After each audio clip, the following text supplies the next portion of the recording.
നടിയെ ആക്രമിച്ച കേസിൽ കുറ്റക്കാരെന്ന് കണ്ടെത്തിയ 1 മുതൽ 6 വരെ പ്രതികളെ ജയിലിലേക്ക് കൊണ്ടുപോയി എന്ന വിവരം ഇപ്പോൾ ലാൽകൃഷ്ണൻ നൽകുന്നുണ്ട്. ലാൽകൃഷ്ണൻ പറയൂ, ഈ പൾസർ സുനി ഉൾപ്പെടെ ഉള്ള 6 പ്രതികൾ, അവരെ ഇനിയിപ്പോൾ തീർച്ചയായിട്ടും അവരെല്ലാവരും തന്നെ കോടതിയിലെത്തിയിരുന്നു. ഇനിയിപ്പോൾ ജയിലിലേക്കാണ് അത് നേരത്തെ തന്നെ അറിയാവുന്ന ഒരു കാര്യമാണ്. ഏത് ജയിലിലേക്കാണ് അവരെ കൊണ്ടുപോയിട്ടുള്ളത്? പറയൂ വിവരങ്ങൾ. സ്മിത, ഈ കേസുമായി ബന്ധപ്പെട്ടുകൊണ്ട് ആകെ ഉണ്ടായിരുന്ന പ്രതികളിൽ ആദ്യ 6 പ്രതികളെയാണ് കുറ്റക്കാരാണ് എന്ന് കോടതി കണ്ടെത്തിയിരിക്കുന്നത്. ഇതിൻ്റെ അടിസ്ഥാനത്തിൽ ഈ 6 പ്രതികളെ നിലവിൽ വിയ്യൂർ ജയിലിലേക്കാണ് മാറ്റുന്നത്. ഇതിനു വേണ്ടിയിട്ടുള്ള വൈദ്യപരിശോധന അടക്കമുള്ള നടപടികൾ പൂർത്തിയാക്കി വിയ്യൂർ സെൻട്രൽ ജയിലിലേക്ക് മാറ്റുന്നതിന് വേണ്ടിയിട്ടുള്ള നടപടിക്രമങ്ങളിലേക്കാണ് കടക്കുന്നത്. ഇന്ന് സെൻട്രൽ ജയിലിൽ എത്തിയതിനു ശേഷം വിധി പ്രസ്താവവുമായി ബന്ധപ്പെട്ടുകൊണ്ട്, അതായത് ശിക്ഷ എന്താ എന്ന കാര്യത്തിലുള്ള വിശദമായ വാദം ഇനിയും നടക്കേണ്ടതുണ്ട്. 12-ാം തീയതി ഇതുമായി ബന്ധപ്പെട്ടുള്ള വാദങ്ങൾ ആരംഭിക്കും എന്ന കാര്യമാണ്. അതായത് പ്രതിഭാഗത്തുള്ളവർക്ക് പരമാവധി ശിക്ഷ കുറയ്ക്കുന്നതിന് വേണ്ടിയിട്ടുള്ള കാര്യകാരണങ്ങൾ കോടതിയെ ബോധ്യപ്പെടുത്താം. വിധി പ്രസ്താവം ഇന്ന് നടത്തിയ വിധി പ്രസ്താവത്തെ ഊന്നിക്കൊണ്ടായിരിക്കണം ആ കാര്യകാരണങ്ങൾ നടക്കേണ്ടത്. അതേസമയം പ്രോസിക്യൂഷൻ ആരോപിക്കുന്നത് പരമാവധി ശിക്ഷ പ്രതികൾക്ക് മേടിച്ചു കൊടുക്കുക എന്ന കാര്യം പ്രധാനമായിട്ടും പറഞ്ഞുകൊണ്ടായിരിക്കും. പക്ഷേ ഈ കേസിൻ്റെ ഏറ്റവും നിർണായകമായത് 1-ാം പ്രതിയായ പൾസർ സുനിയുടെ ജയിൽവാസം അടക്കമുള്ള കാര്യങ്ങളാണ്. അതായത് ഈ കേസിനാസ്പദമായ സംഭവം നടന്ന 2017 മുതൽ 2024 വരെ ജയിലിൽ കഴിഞ്ഞ ഒരു വ്യക്തിയാണ് പൾസർ സുനി. പല ഘട്ടങ്ങളിൽ ജാമ്യം വേണം എന്നാവശ്യപ്പെട്ടുകൊണ്ട് കോടതിയെ സമീപിച്ചു, വിചാരണ കോടതിയെ സമീപിച്ചെങ്കിലും വിചാരണ കോടതി ജാമ്യാപേക്ഷ തള്ളി.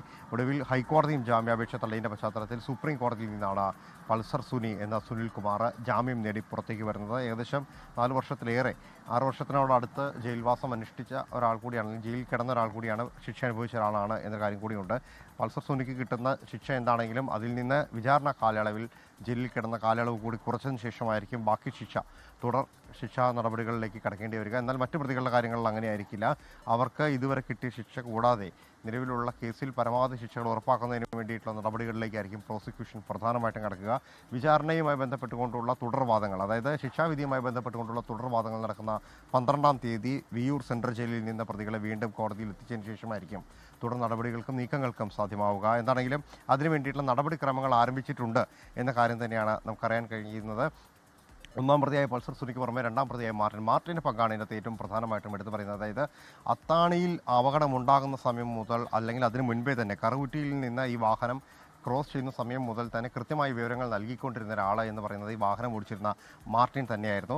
മാർട്ടിൻ്റെ വാഹനത്തിൻ്റെ പിന്നിൽ ഈ ടെമ്പോ ട്രാവലർ കൊണ്ടുവന്ന് ഇടിപ്പിക്കുന്നത് പൾസർ സുനിയാണ്. അത്താണിയിൽ വെച്ച് ഈ നടി ആക്രമിക്കപ്പെട്ട നടിയുടെ വാഹനത്തിലേക്ക് കയറിയത് വിജീഷ് മണികണ്ഠനം എന്ന ആളുകളാണ് എന്ന കാര്യം കൂടി കണ്ടെത്താൻ ആ സമയത്ത് തന്നെ സാധിച്ചിരുന്നു. ആ സമയത്തെല്ലാം തുടർച്ചയായി ഈ ടെമ്പോ ട്രാവലർ ഓടിച്ചിരുന്നത് പൾസർ സുനി എന്ന സുനിൽകുമാറാണ് എന്നുള്ളതാണ് കണ്ടെത്താൻ അന്വേഷണ സംഘത്തിന് സാധിച്ചത്. പക്ഷേ ഒരു ഘട്ടത്തിൽ പോലും, അതായത് ഈ വാഹനം യാത്ര ചെയ്യുന്ന എറണാകുളത്തേക്കുള്ള പാതയിൽ ഒരു ഘട്ടത്തിൽ പോലും ഈ പൾസർ സുനി ടെമ്പോ ട്രാവലിൽ നിന്നിറങ്ങി നടി ആക്രമിക്കപ്പെട്ട വാഹനത്തിൽ, അതായത് ഈ XUV വാഹനത്തിൽ കയറിയതായിട്ട് കണ്ടെത്താൻ കഴിഞ്ഞിട്ടില്ല എന്നുള്ളതായിരുന്നു പ്രധാനപ്പെട്ട കാര്യം. പക്ഷേ ആ വാഹനത്തിൽ പലരായി കയറി ഇറങ്ങി എന്ന കാര്യങ്ങൾ അതിനോടകം തന്നെ ബോധ്യപ്പെടുകയും ചെയ്തിരുന്നു.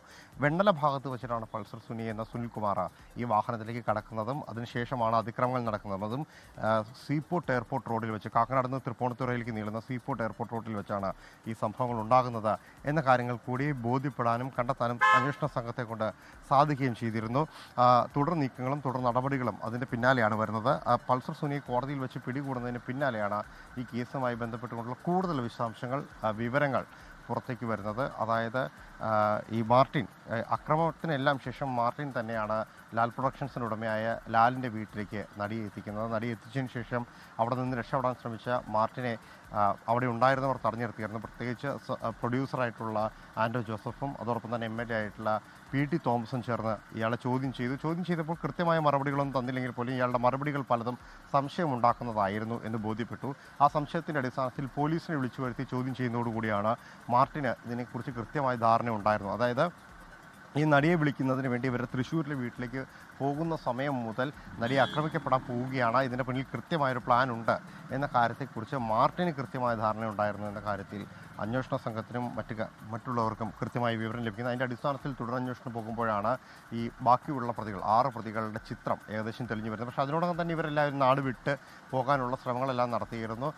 പൾസർ സുനി ഇതിനോടകം തന്നെ മറ്റിടങ്ങളിലേക്ക് തന്നെ ചെക്കേറി എന്ന കാര്യം തന്നെയാണ് ബോധ്യപ്പെട്ടിരിക്കുന്നത്. പക്ഷേ നിർണായകമായ തെളിവ് ശേഖരണങ്ങളെല്ലാം നടക്കുന്നത് പൾസർ സുനിയെ 10 ദിവസങ്ങൾക്ക് ശേഷം പിടികൂടുന്നതിൻ്റെ പിന്നാലെയാണ് എന്നുള്ളതാണ്. കോടതിയിൽ കീഴടങ്ങാൻ എത്തുന്ന സമയത്താണ് അന്നത്തെ അന്വേഷണ ഉദ്യോഗസ്ഥരായിരുന്ന ആളുകൾ ചേർന്ന് കോടതിയിൽ നിന്ന് പിടികൂടി ഇയാളെ കസ്റ്റഡിയിലേക്ക് എടുക്കുന്നത്. തുടർന്ന് നിയമ നടപടികളുടെ ഒരു നീണ്ട കാലയളവാണ്, വിവാദങ്ങളുടെ ഒരു കാലയളവാണ് നമുക്ക് മുന്നിൽ കാണാൻ കഴിഞ്ഞത്. എന്താണെങ്കിലും അതിനെല്ലാം ശേഷം വിധിയിലേക്ക് വരുമ്പോൾ പ്രതിയാക്കപ്പെട്ടിരിക്കുന്ന ആദ്യഘട്ടത്തിൽ പ്രതിയാക്കപ്പെട്ട 6 പേർ ഇതിൽ ശിക്ഷ അനുഭവിക്കാൻ പോകുന്നു എന്നുള്ള നിർണായകമായ വിവരമാണ്.